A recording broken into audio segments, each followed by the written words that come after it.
been a while since we have had a visit from Madeline Kahn. She's a fine actress. She's starring in Love Letters here in town at the Cannon Theater till Sunday, the 21st of July. Would you welcome, please, Madeline Kahn.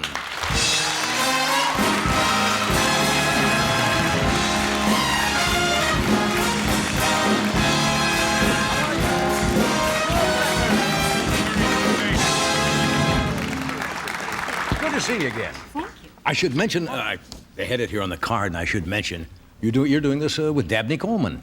Excuse me. Well, Mr. Coleman, yes. Thank you for doing that. Well, you're certainly welcome. Dabney Coleman, yes. Is it fun to do? Oh, it's a wonderful piece. That's why everyone does it. That's what I understand. As you know, they have two different people. Somebody sent me the script. They did? Yeah, and Angie Dickinson wanted to know if I'd be interested in doing it. So I said, well, send me the material. And it's interesting. If people sit and, if I remember, it is letters between a young man and a young woman who, from childhood, yes, as they progress through there, and they have a brief affair, and then one gets married, and... Don't tell the whole thing. I won't tell the whole thing. And it's a series of these letters. You read back and forth each other. Yeah, it's... But you start as young. How young are you when you start? Yes, you start with the two people at about age 7. Do you do it in a different voice as you progress, or is that necessary? I'm never aware of what my voice is doing in particular. I got that feeling. Well, it's not funny. No, what do you mean by no, well, I don't, if you feel a certain way, and I think when you're 7 or whatever, if you pretend that you're 7, your voice, my voice anyway, probably does change, but I don't deliberately try to change my voice. You read it maybe more with the emotion of a 7-year-old. If you just feel as though you're 7, I have the feeling that my voice would change. Mm-hmm.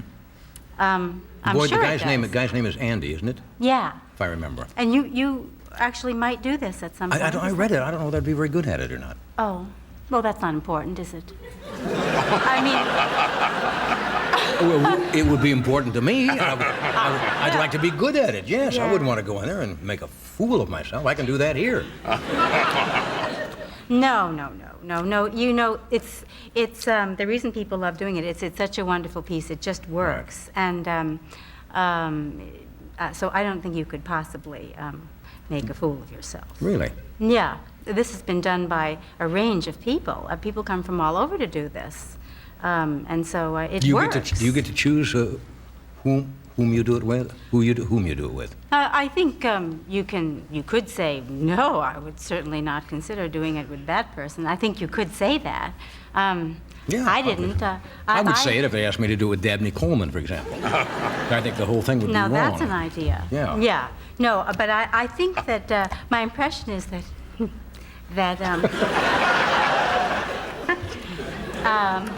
well, he was next to me and he was laughing. It wasn't right to leave him out. That's right, thank you. All right. I think that... Why is it when you try to be serious, it still comes out funny? I don't mean that as in a pejorative sense. I mean, you just have a lilt in your voice when you say things. Yeah. Even when you try to be serious, it kind of comes out funny. I don't know. I don't know. Have you ever thought about it? Let's think about it a while. People ask me the question, and I don't know the answer. Maybe you could tell me. I think,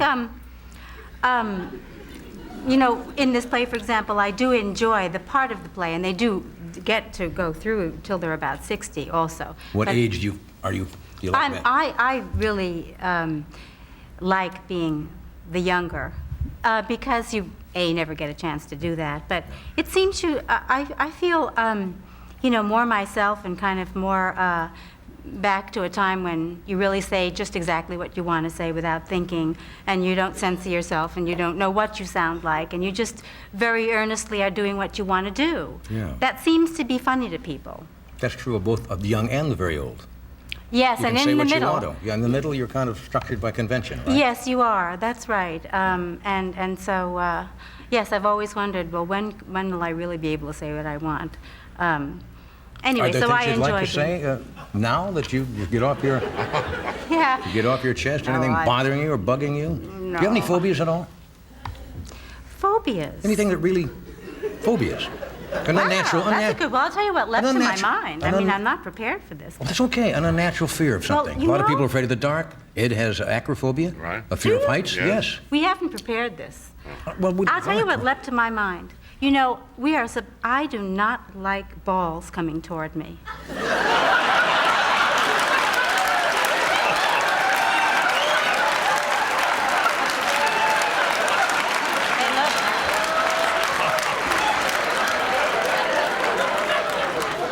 I think that's called testophobia.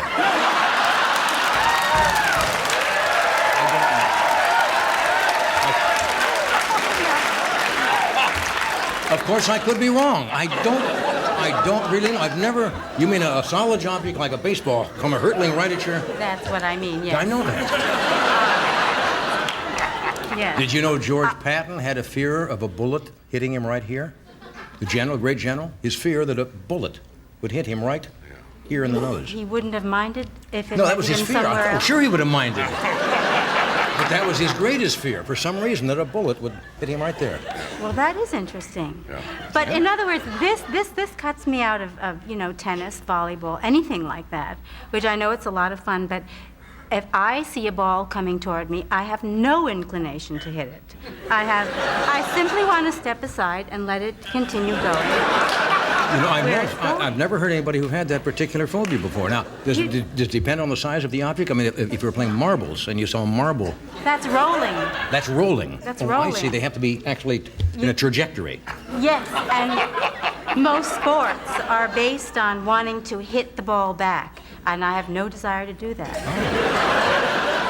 So you're fairly limited, I guess, in your physical activities. No, I'm not. Of course No, you're not. I'm not. I No, can of course swim not. and dance and run and all sorts of things that don't involve. As long as you don't play water polo. I won't be doing that. I like to watch. I can't remember in my entire life, ever before, mentioning water polo and getting reaction from the audience. Must be a team. Must be here for Is the there a team summer here? Olympic Festival? South Women. What? The South Women's team. Oh, the women's team. Water polo team is here? Yeah. Well, good for you. My goodness. This show is full of surprises tonight. I think we have to cut away here for a moment. Do you Oh, if mind? you must. We must, it's No, I'd rather not. we make a buck here and there. We make our dollar. We'll come right back and make some more. Now we've taken a breather. Okay. Now we've made some money. Now we can talk. Oh. We have to stop once in a while. So, what else is new in your life? I haven't seen you for a long time. Yes. Are you doing besides love letters? Well, I'm part of a television special. Really? Where I sing, actually. What fun. Well, you say that now like it's not fun.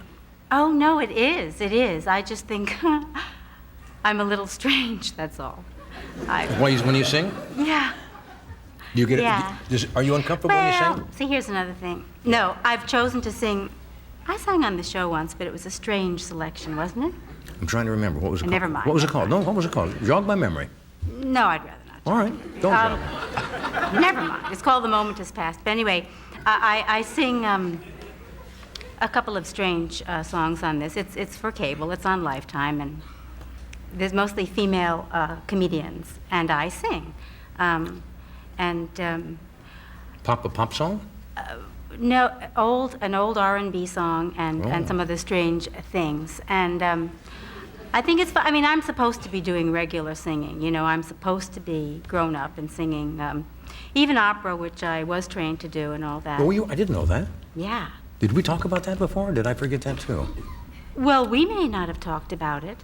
I've talked about it at other times in my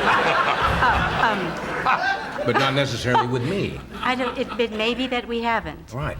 But you have a classically trained voice? I do. Now, I stumbled upon it one day. Do you notice when you talk sometimes your voice changes octaves? Yeah, As that's you talk? because I mean, I'm you're down, musical. and then you're up here? Yes, now, is that a problem? No, not well, no. No, I have no problem understanding you at all. I mean, No. I'm just saying occasionally you will be talking, your voice will go, and you see, and you're up here. Yeah. That's a good thing, though. Isn't it? Yeah. Especially if you're singing opera. Yes, it should Or go up and anything. down. You- You stay on you- that single note, they'll get on to you like that. People who go to opera say they're smart. They'll say, he hasn't changed a note. True. That's true. Well, you're supposed to. I don't like being regimented. you know, I think your voice should be able to go all over the place if it wants to, you and have there a- shouldn't you be have a a- correct way of speaking. Do you have a big range? I don't mean to cook on, of course. I mean to. What am I doing? I'm doing Yes, Groucho Marx stuff. It's me. I'm bringing it out in you. You do you do. know You that bring out the silliness in me. sometimes when I speak, a cat, if there's a cat around, will just roll over on its back?